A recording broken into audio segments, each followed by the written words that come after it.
A Rádio Acadêmica apresenta Programa Cai na Prova? Literatura e Vestibular. Os principais vestibulares exigem a leitura e a compreensão de obras importantes da literatura. Por isso, vamos te ajudar analisando as características dos principais livros. Mas atenção, a leitura das obras é indispensável. Apresentação: Professora Natália Helena Wickmann. Oi, pessoal que nos acompanha pela Rádio Acadêmica, seja pelo Facebook, pelo canal do YouTube ou pelo site da rádio.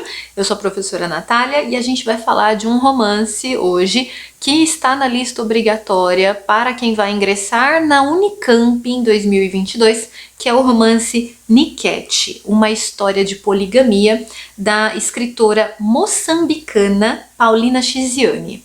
Esse romance foi publicado em 2002, então ele é bastante recente, né? Isso vai te dar uma facilidade no quesito linguagem, né? Você vai perceber que é um romance que você consegue ler com uma certa fluidez, tá bom?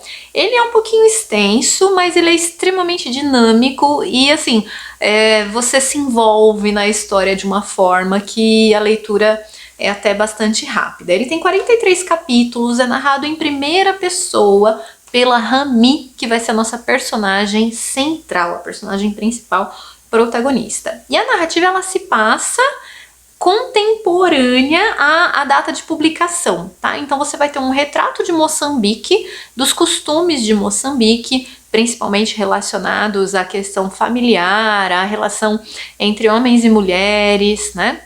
Aos costumes e à moral, né, de Moçambique, que são bastante recentes, o que de certa forma vai até causar um certo estranhamento para algumas discussões e alguns conflitos que vão surgir aí na narrativa. É muito interessante ler essa narrativa e pensar nesses valores culturais aí que vão entrar em conflito durante a história, tá?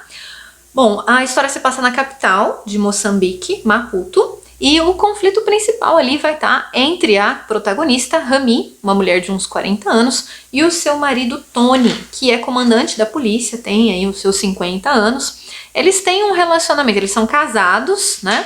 Eles têm já 5 filhos juntos, são casados dentro da religião católica, o que indica já, né, uma questão assim de colonização, né? Porque Moçambique, gente, foi colônia de Portugal até bem recentemente, ó. A Guerra de Independência se deu entre 1964 e 1975. Então é bem assim, né? Até que bem recente. E aí Moçambique vai ter os resquícios, né, da cultura ocidental, dos valores ocidentais colocados, impostos ali, mesmo que em meio, né, a outros valores locais, de uma ancestralidade muito mais antiga do que essa colonização, né? Mas enfim, a questão, isso tudo é importante para entender o que vai acontecer aqui, essa coisa da poligamia, tá? A questão é, Rami e Tony são casados dentro de uma religião que prega a monogamia, né? Para a religião cristã, católica, né? Para o cristianismo e para o catolicismo, a poligamia, ela é pecaminosa, né? Só que o problema é que dentro dessa monogamia, quer dizer, dentro desse relacionamento, vai haver um desvio de conduta por parte do Tony. O Tony, a Rami vai ficar meio de saco cheio porque ele tá assim muito distante, ele nunca tá em casa, ele mantém aí o sustento dos filhos e tal, mas ele não é um marido para ela, né? De fato, não tá presente ali, né? E aí ela vai questionar, ela fala, Tony, mas o que tá acontecendo? Você tá me traindo? Ele fala, não, o pecado é da mulher, o pecado é feminino, né? O homem não tem pecado, né? E ela desconfia que tem alguma coisa errada, os vizinhos, as vizinhas também comentam, né? Enfim, eu sei que ela vai descobrir que ele tem inicialmente uma outra mulher, né? Que é a Ju. E ela vai atrás dessa mulher, enfim, elas brigam, rola no chão, enfim, um maior barraco. Até que ela se dá conta que o Tony também engana a Ju, sabe? Tipo, a Ju, ela ganha um pouco de sustento por conta do Tony, ela tem um relacionamento de dependência com o Tony, mas o Tony também não tá lá. Ele também não tá lá, ele não é presente lá, né? Até que juntas elas vão descobrindo inclusive outras mulheres, né? Então assim, olha que contraditório. Eles são um casal monogâmico, mas isso acaba levando à traição, né? E é aí que tá o X da questão, porque a Rami ela vai perceber, ela vai se dar conta disso e ela vai criar toda uma estratégia de sororidade e união com as mulheres do Tony a partir do momento que ela passa a conhecer cada uma delas e percebe que todas elas estão na mesma situação que ela. Elas vão criar juntas uma estratégia de superar essa situação, né? Nós já vamos chegar nisso. Bom, o título do livro, então, já a ideia da poligamia, né? Acho que já fica justificado aqui. E vou falar um pouquinho mais disso daqui a pouco. Niket. O que é Niket? Niket é o nome de uma dança, tô lendo aqui nas minhas anotações porque eu esqueço, do norte de Moçambique, que representa fertilidade, sexualidade e faz parte dos rituais de iniciação sexual das meninas, né? Das mulheres ali. Então é importante a gente pensar, né? O que isso significa? Quem vai ser iniciado, né? Ou que mulher é essa, né? Quem é que vai fazer parte dessa dança da sexualidade e da fertilidade? Como eu disse, a Rami, ela é muito dependente do marido, porque nós estamos falando de uma cultura aqui, gente, que é uma cultura patriarcal, em que você tem ali o homem provedor, né? Ele que trabalha, ela fica em casa e cuida dos filhos, né? A mesma coisa em relação às outras esposas. Elas vão ter filhos, vários filhos dele, e todo mundo depende dele, né? E aí, o que vai acontecer? Você não vai encontrar a Rami.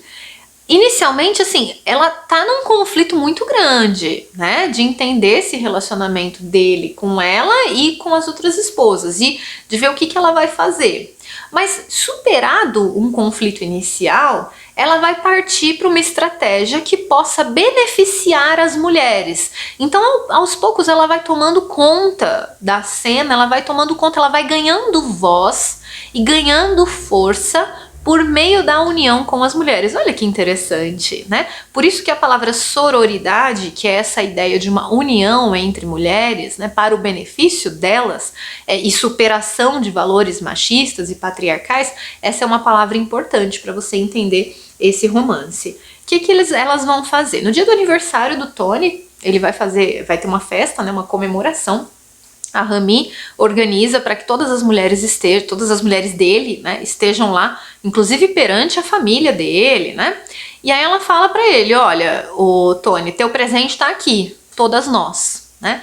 A partir de agora, queremos que você assuma cada uma dessas mulheres como suas esposas de fato. Então, assim, vamos para a poligamia, né? Vamos sair de um relacionamento monogâmico e vamos para a poligamia. Por quê?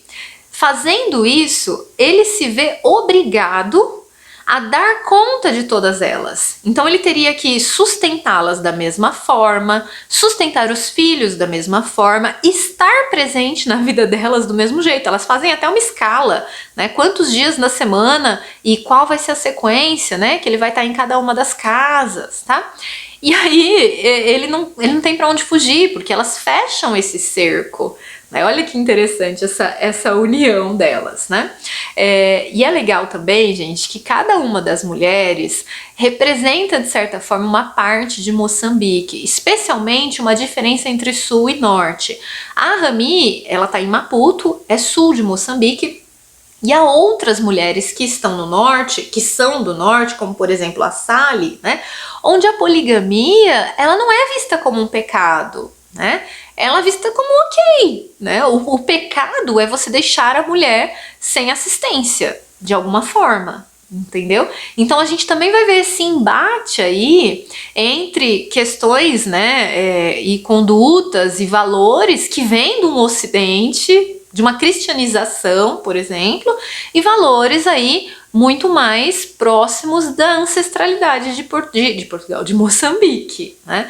Então, assim, a própria Rami, ela vai ter que de certa forma recuperar o seu passado e a sua ancestralidade. Ela vai conversar com a sogra, por exemplo, e a sogra apoia a ideia da poligamia, porque a sogra está mais ligada a um passado, né? A costumes arraigados numa história passada, né? Então tudo isso é importante para a gente pensar nos embates entre o local, né? Moçambique, local, povo local, e o que veio de Portugal, representante, lógico, né, de uma Europa, né? Então isso é importante para a gente pensar aqui. E a Rami, ela fica nesse meio termo o tempo todo. Ela fica em conflito, mesmo quando ela decide, né, e toma as rédeas dessa vida e cria esse sistema de poligamia para eles, né? Ainda assim ela vive um conflito, né? Bom, resultado disso tudo, o Tony não vai conseguir se manter marido em todas essas casas, para todas elas são em 5 no total, né? Fica muito complicado. E aos poucos elas também vão percebendo que ele está se tornando muito mais um transtorno do que um marido, uma ajuda. Elas começam a meio que jogar, não, pode ficar mais um pouquinho com você, mais um pouquinho com você, né? Porque elas vão se ajudando tanto para a criação dos filhos, quanto nessa amizade, né? Elas vão se tornando um ponto de apoio uma para outra, e elas vão inclusive crescendo economicamente, sabe? Elas vão conseguindo uma subsistência independente do Tony. Elas vão criando seus próprios negócios. É muito legal de ver isso, gente. Cada uma delas assumindo a própria vida, sabe? Passando a protagonizar a própria vida. Ou seja, subvertendo a lógica desse patriarcado. Subvertendo essa questão, né, de um machismo muito presente naquela sociedade.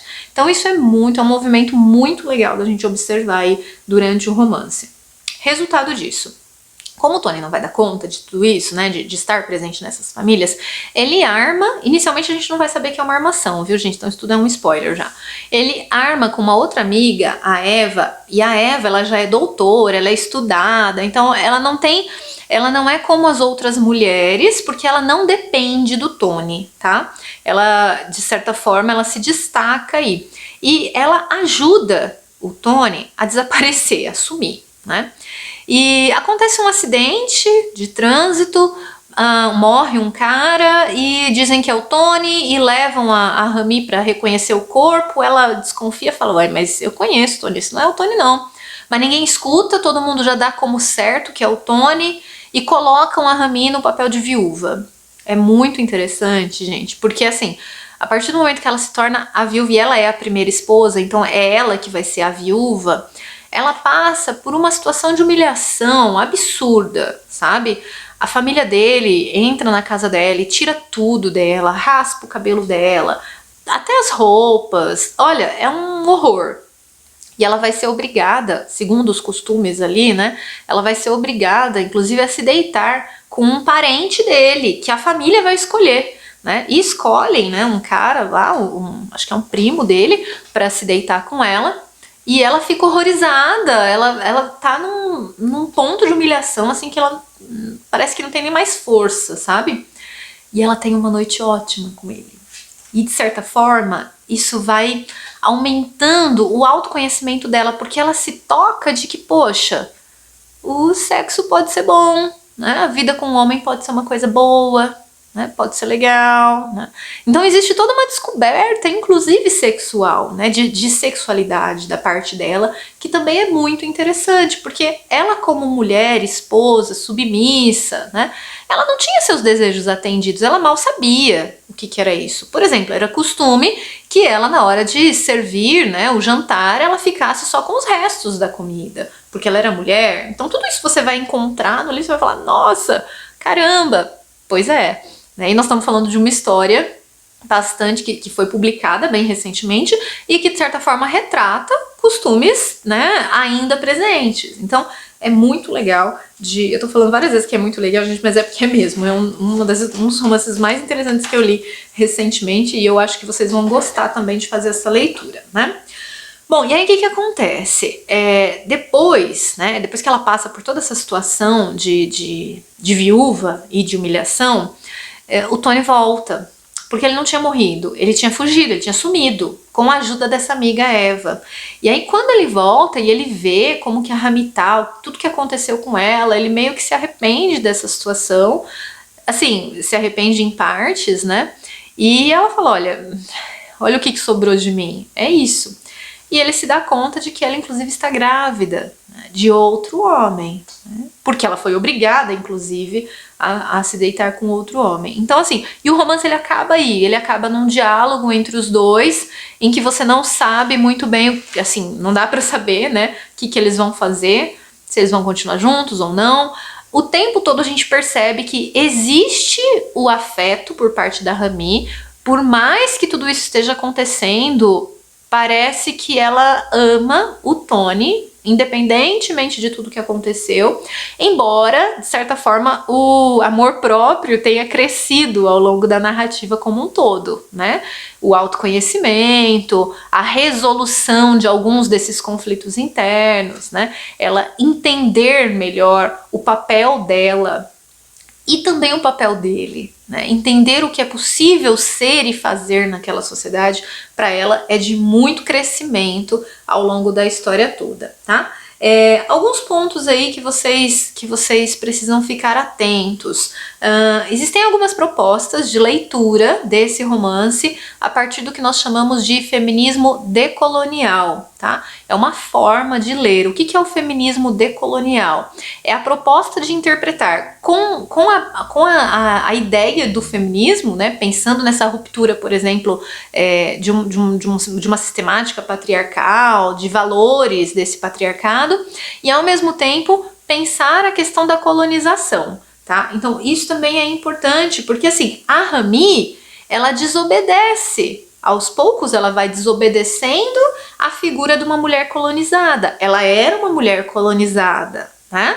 Em todos os aspectos, e aos poucos ela vai rompendo com isso. Então essa é uma leitura possível, né? O corpo dela era uma posse, e ela vai se apossando, era uma posse do homem, e ela vai se apossando desse corpo novamente, né? Ela vai rompendo com todas essas estruturas de dominação masculina e colonizadoras, né? Então isso é uma coisa importante também para pensar. Já falei da questão da sororidade, que também é importante para você entender esse romance. Já falei mais ou menos da estrutura, acho que é isso. Outra coisa importante, né? Você vai perceber que além da protagonista ser uma mulher, o que mais nós temos são personagens femininas. Então o livro ele é meio que todo dominado, né, pelas vozes femininas. O Tony, que é um personagem, claro, muito importante, tem pouquíssimas falas, por exemplo. A perspectiva da história passa toda pelo olhar da mulher, desta mulher especialmente, né, a Rami, ok? Bom, acho que é isso. É um romance que, nossa, independentemente de você fazer vestibular, gente, olha, leia, porque realmente é um romance muito bom. Eu espero que vocês gostem e eu espero que esse episódio tenha ajudado na compreensão dele. Até a próxima!